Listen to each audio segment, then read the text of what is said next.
Saan mo sila nakilala? Si Enzo Sage Salvador ay kaninang umaga sa highway. Nagkaproblema ang kanyang kotse. Muntik ko na nga siyang maaksidente.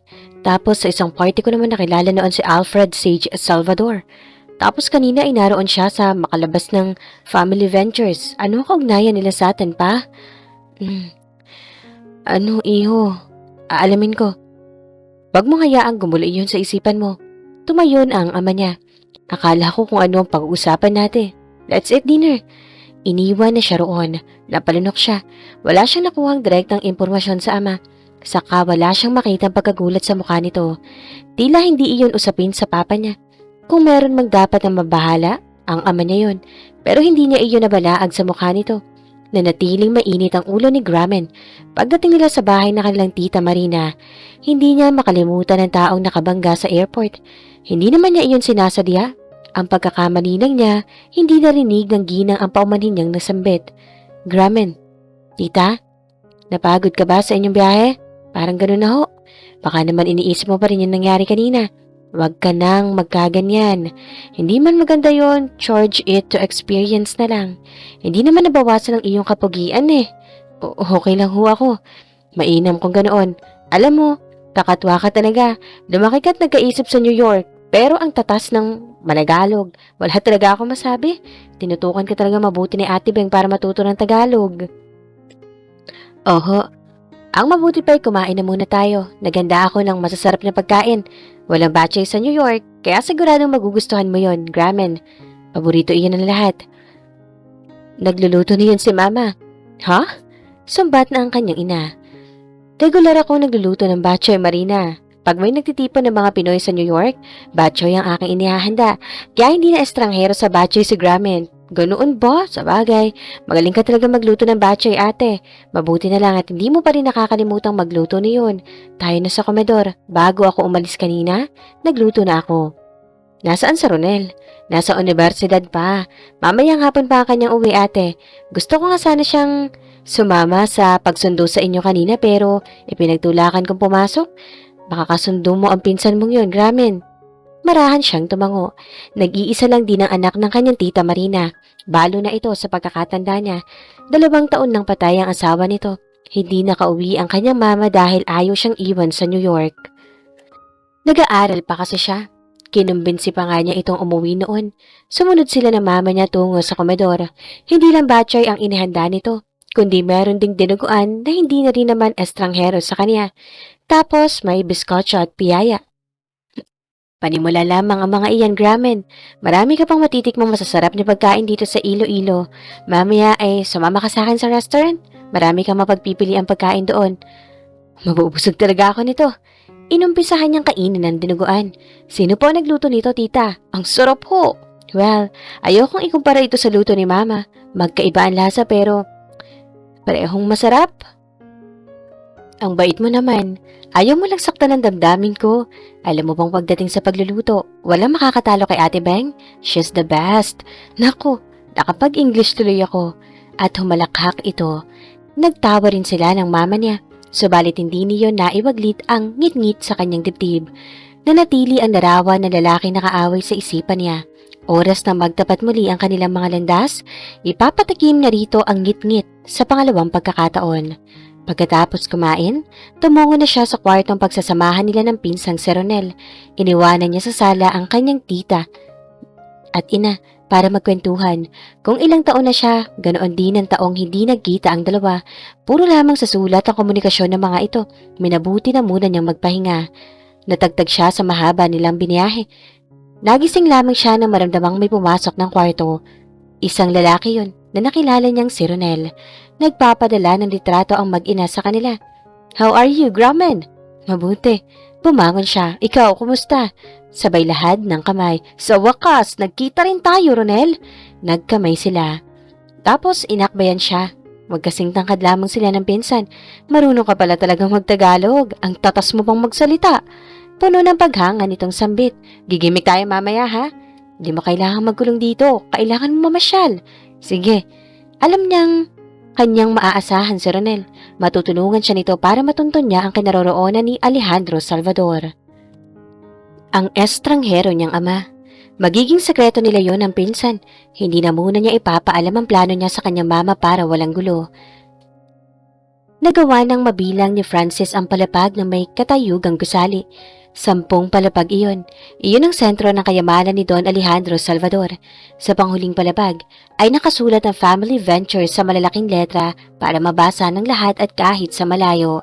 Lingid sa kalamanan ng kanyang mama ang pagpunta niya roon sa Iloilo. Gusto na niyang makita sa personal ang ama niya, subalit hindi pa siya decided kung magpapakilala rito. Saka wala nga siyang ideya. Kilala siya ng kung saan sila nakatira. Hindi magpakita man lang ito, nangahas na sa kanila, o kahit na magpakilala sa kanya. Kinikilala ba siya nitong anak? Ang palaisipan lang sa kanya, may sustento sila ng ina. Walang lubay ang pagdating niyon, buwanan talaga. Kaya malakas ang paniniwala niyang may sapat itong impormasyon, ukol lalong-lalo na sa kanya, sa kanila. Tila sinuswerte siya sa araw na iyon, natuon ang kanyang pansin sa lalaking palabas ng gusali. Hindi siya maaari magkamali. Si Don Alejandro Salvador. Nakita niya ang pagtigil ng kotse sa tapat nito. Kaagad itong sumakay. Umusad naman kapag kadaka niyon. Nahigit niya ang kanyang paghinga. Pagkalagpas sa kanya ng kotse, nagdesisyon siyang sundan iyon. Gusto niya malaman kung saan ito pupunta. Intensyon talaga niyang magpakita rito. Malaking bagay sa kanya ang magiging reaksyon ng lalaki. Matutukoy niya kung kilala siya nito. Sa isang mall, tumuloy ang kanyang sinusundan sa Enterprise City. Pagbaba nito ng kotse, sinalubong ito ng 2 gwardya at 2 babae at naiwan sa kotse ang driver niyon.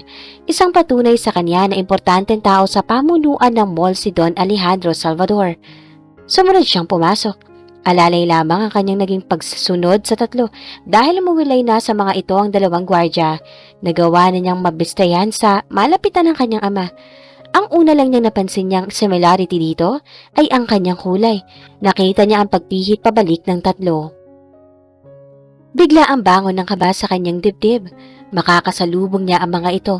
Huli na para umatras. Matindi man ang pagkalabog ng kanyang dibdib, wala na siyang magagawa kundi salubungin ng 3. Hinanda na niya ang kanyang sarili. He sighed. He immediately stopped on his truck. Sinalubong niya ang paningin ng matandang lalaki. Their gazes connected. Nakipagtitigan ito sa kanya. Ipinakita sa kanya how strong she was. Na ang tipo nito ay hindi intimidated sa kahit na sino. Bagkus, ito ang nang i-intimidate. Noon natukay ni Francis na ang ama niya ay bigger than life itself. Makapangyarihan talaga. Nilagpasan siya nito kasama ang 2 babae. Nanigas talaga ang kanyang katawan. Nakaharap na niya si Don Alejandro Salvador, ang kanyang ama. Wala siyang nakitang kakaibang reaksyon sa lalaki na siyang inaasahan niya makita. Bakit ganoon? Parang hindi siya nito kilala.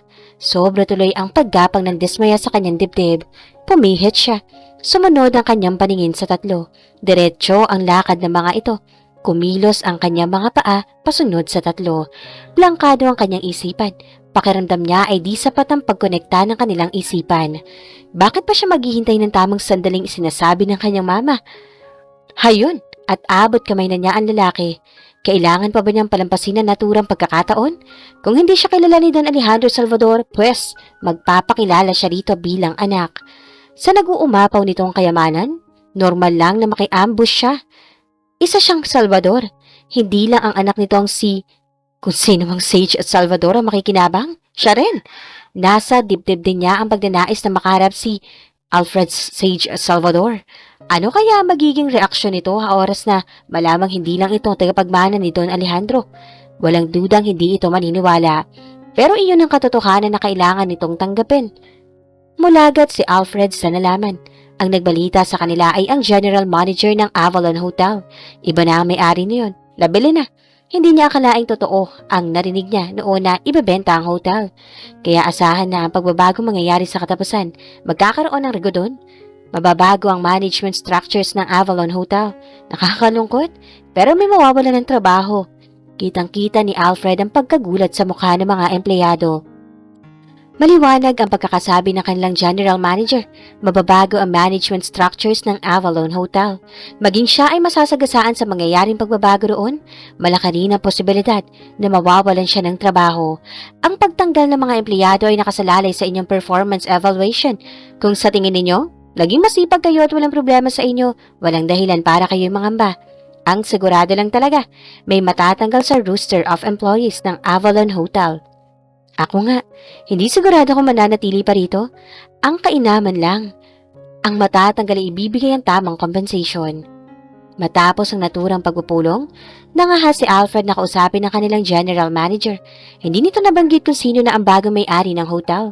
Sa kaalamanan niya, aanim ang Avalon Hotel na nakakalat sa Pilipinas, sa Cebu, Davao City, Cagayan de Oro, Boracay at sa Manila. Sino nakabili ng Avalon Hotel, sir? Sa totoo lang, Alfred, wala akong ideya kung sino na ang bagong may-ari ng Avalon Chain of Hotels. Nagkausap kami kahapon ng chairman of Avalon Hotels at sinabi niya ang balita at mga bagay-bagay na dapat natin paghandaan. Ngayong katapusan na ba magbabago? Oo. Na-forward ko na sa main office ang evaluation report ng bawat empleyado rito. Kasama tayo sa malalagay sa panganib, Alfred. Kumbinsido akong papalitan nila tayo bilang genman at assistant manager, kaya dapat tayo maghanda. Marahan siyang tumango. Siyempre, nalungkot siya sa nalamang iyon. Matagal na rin naman niyang trabaho sa Avalon Hotel. 2 taon din ang kanyang ginugol bago narating ang pwestong assistant manager. Sa ngayon, kailangan pa natin magtrabaho. Ipanalangin na lang natin na hindi tayo mawawala rito sa hotel. But still, we have to be prepared for the impending rigodon. Good luck na lang sa atin. Marahan siyang tumango. Kung mawawalan siya ng trabaho, malaging dagok iyon sa kanya. Pero hindi naman iyon nangangahulugan na katapusan na ng kanyang mundo. Sa kanyang naisukbit na karanasan bilang assistant manager ng Avalon Hotel, kumbensido siyang di siya mahihirapang mapapasukan, makahanap ng hindi ba't mas mainam kung pinatender na lang nila tayo ng ating mga resignation? Naisuhestyon niya. Hindi ganitong lahat ngayon ay aligaga at kinakabahan. Para kasing torture itong nangyayari. Hindi natin pwedeng questionin ang kagustuhan ng bagong management ng Avalon Chain of Hotels. Alfred, kung ano man ang magiging desisyon nila, kailangan nating respetuhin yun. Sa totoo lang, imposibleng walang matatanggal dito. Sa ngayon, standby tayo. Okay. Minabuti na niyang bumalik sa kanyang opisina. Apektado rin naman siya sa nalaman. Mukhang kailangan na niyang buksan ang kanyang options. Noon sumagi sa isipan niya ang family ventures. Sa totoo lang, hindi siya dapat nakabahan. Sa pagiging anak niya ni Don Alejandro Salvador, kaakibat ng kanyang pangalan ang kayamanan nito. Hindi lang dapat na si Alfred Sage Salvador ang makinabang na sa pera ng ama nila. Huminga muna ng malalim si Alden. Iyon ang unang pagkakataong usisain niya ang kanyang mama ukol sa di niya nakilalang ama. Umaasa siyang may makukuha siyang impormasyon dito, saka nasa tamang edad siya para pag-usapan ng tungkol sa bagay na yon. What is it, iho? About my father, ma? Huh? Bumalatay ka agad ang pagkabahala sa mukha nito. Sunod-sunod na paglunok ang ginawa. Teka, bakit mo naman siya naisipang itanong sa akin, iho? Wag na lang natin siya pag-usapan. Ma, gusto ko lang malaman kung buhay siya. Wala kayong narinig sa akin sa mula noon. Narespeto ko ang inyong pananahimik. Ito na siguro ang tamang panahon para magkwento kayo sa kanya. Iho naman. Ma, wag na kayong magkaila sa akin. Sino si Alejandro Salvador? Magkwento naman kayo. Bakit hindi niyo siya nakatuluyan? Taga saan siya? Estranghero siya sa akin. Ano ba ang pinaplano mo, iho? Wala naman ho. Gusto ko lang malaman kung sino siya, ma. Wala naman kasi kayong sinasabi sa akin. Pasensya na kayo. Sige na ho. Sabihin niyo na sa akin ang tungkol sa kanya. May edad na ho ako. Hindi na naman siya natin dapat pang pag-usapan, iho. Muli nitong nasambit. Wala na rin namang kwenta. Sa estado mo ngayon sa buhay, lalong ngayon mo siyang hindi na kailangan. Manaman. Nahigit nito ang paghinga. Tila nahihirapan ang kanyang ina. Subalit na sa Dido na talaga siyang makakuha ng impormasyon ukol sa ama niya. Ginagap niya ang mga kamay nito. Buhay siya. Taga saan ho siya? Iloilo. Malapit lang pala. Nasambit niya kapag daka. Maigsing biyahe lamang sa dagat ang nakapagitan sa kanila ni Alejandro Salvador. Tell me about him, ma. Is he married? Bakit hindi kayo nagkatuluyan? Married nga siya, sa pagkakaalam ko. Meron din siyang anak, matanda lang sa iyo ng 1 taon. Hindi kami nagkatuluyan dahil married na nga siya. Fling lang ako sa buhay niya, iho. May kapatid pala ako? Oo, pero anak, naging mabuti naman ang ama mo sa atin. Simula nang ipagbuntis kita, regular ako nakakatanggap ng buwan ng sustento mula sa kanya. Natigil lamang iyon na makapagtrabaho ka na. Ho? Pasensya na kung inilihim ko man sa'yo, Alden. Sa kabila ng buwan ng sustento niya sa akin, Hindi ka pa niya nakikita. Iyon lang siguro ang alam ko. Alam niya kung saan tayo nakatira? Pwede ring nakita ko na niya or nakita ka na niya mula sa malayo. Mayaman pala siya kung ganoon. Oo. Pagbabawalan niyo ho ba akong makita siya? Gusto mo ba? Oo. And? Wala lang. Gusto ko lang siya makita. Wala naman sa plano ko magpakilala sa kanya bilang anak niya. What for? Curious lang talaga ako sa kanyang itsura. Magkamukha ba kami? Pareho kayong dark skin, iho. Ang tangos ng ilong mo sa kanya, muli nakuha. Ang ama mo kasi ay Spanish descent. Mga magulang niya ay pure Spanish o Kastila, pero hindi mestizo ang papa. Di kagaya sa iba. Iho, ikaw na rin na nagsabing gusto mo siyang makita. Nasa sa iyo na yan, hindi naman kita pwedeng pigilan pa. Nasa tamang edad ka na para gawin ng mga bagay-bagay. Darating din naman kasi ang panahong magkakaharap kayo. Ibig ninyong sabihin may intention siyang makaharap ako? Sa pagkakasabi niya noon sa akin, darating daw ang panahon magkakaharap kayo. Kung kailan yon, hindi ko alam, iho. Ganyang, hindi ka naman makapaghintay, rerespetuhin ko ang desisyon mo. Kikilalanin niya ako? Kaya nga pinangalanan kanyang Alden Sage Salvador dahil kinikilala kanyang anak. Ang Sage na pangalan ay sa ama niya. Sadya niyang ikinabit sa iyong pangalan. Pero bakit hindi siya nagpakita rito sa atin? Hindi ko alam. Siya lamang ang nakakaalam ng kanyang dahilan, iho. Ayan, alam mo na ang kwento namin ng ama mo. Sa totoo lang, he's a good man. Napakabait. Minahal ko talaga siya. Kaya nga hindi ako nag-asawa dahil sa kanya. Saka ayokong may kilalanin kang ama, liban sa biological father mo. Nahigit niya ang paghinga. Lalo pang naging misteryoso sa paningin niya ang kanyang ama. Mayamang tao ito. Pamilyado. Ilan kaya ang kanyang kapatid? Alam kaya ng mga anak nito na nag-e-exist siya bilang isang Salvador? Alden, ma, ipinauubaya ko na sa iyo ang pagdedesisyon. Ang pagkakamali lang ng ama mo, wala siya sa tabi mo habang lumalaki ka. Understandable naman kasi yun. Pamilyado siyang maintindihan mo. Sana ang maliwanag sa kanya, anak siya sa labas. May negatibong dating iyon pero wala na siyang magagawa pa. Iyon ang katotohanan kailangan niyang harapin at tanggapin. Kaihiyan man maituturing pero sa paningin na may kapal, kadugo talaga siya ni Alejandro Salvador. Wala namang masyadong ginagawa si Enzo, kaya nagdesisyon siya buksan ng isang ticketing counter. Naka-on leave ang nakapwesto roon simula sa araw na iyon, kaya nagdesisyon siyang tumulong na lang sa mga nagbibigay ng ticket. Nakailang ticket na siyang nai-issue nang matigilan siya na makita ang pangalan ng pag-i-issuehan niya. Nakuno talaga ang kanyang noo, hindi siya makapaniwala. Akala niya ay unique ang kanyang pangalan. Brandon Siege Salvador? Yes, are you sure? Got a problem with that? Babae ang kanyang kaharap. Saka ang pangalang iyon ay masculine ang dating. Imposible namang para rito ang tiket na kinukuha. Subalit sino si Brad Sage Salvador? Halos magkapareho ang kanilang pangalan. No. Mabilis ang kanyang pagbawi. Imposible namang para sa ang tiket na to. Kasi masyado kang maganda para magkaroon ng pangalang panlalaki. Para ba ito sa kapatid mo? Siguro sa iyong nobyo. Pasensya na kung naging madaldal ako. Ibinigay na rito ang pamatay niyang ngiti. Sa boss ko. Oh, sila ang may-ari ng Oriental Lines pero bibihira lang siya sumakay sa kanilang barko. Pag tumutungo siya ng Manila, eroplano ang kanyang sinasakyan. Sa bagay, madali lang kasi ang biyahe pag eroplano ang sasakyan. I see. Ibinigay na niya rito ang ticket. Sinuklian ng babae. Kahit na papaano ay may nakuha siyang impormasyon dito. Tama nang nalaman niyang iyon. Sa Oriental Lines magtanong. Siya ay magsisimulang muli. Nagkataon lang ba ang halos pagkakapareho nila ng pangalan? Premier Shipping Company ang Oriental Lines, pero noon lang niya nalamang Salvador ang may-ari niyon at kakatuwa pang kapangalan pa niya, halos ang anak ng may-ari. Dahil sa nalamang iyon, nasira ang konsentrasyon niya sa trabaho. Iniwan niya ang counter at bumalik sa kanyang opisina. Ano ang kaugnayan niya sa Alfred or Brad Sage Salvador? Sobra-sobrang pagkakataon iyon kung sakali. Pagdating sa kanila, itinikom niya ang bibig. Hindi na muna niya iyon ikinuwento sa kanyang mama ang nalaman. Bukas ay sisimulan na niya ang pagtatanong. Gusto niyang malaman kung ano ang kaugnayan nilang dalawa. Kaya bago pumasok sa trabaho ng sumunod na araw, lumingon ito sa Pierre. Hindi siya sigurado kung doon nga niya matatagpuan ng taong gusto niya makita. Hindi naman niya alam kung saan talaga ang main office ng Oriental Lines. Good morning. Yes, sir. Where could I possibly find Mr. Brondage or Alfred Salvador? Wala pa siya, sir. 10 pa ang dating ni Sir Brandon. Napatingin siya sa kanyang relo. 9:30 na.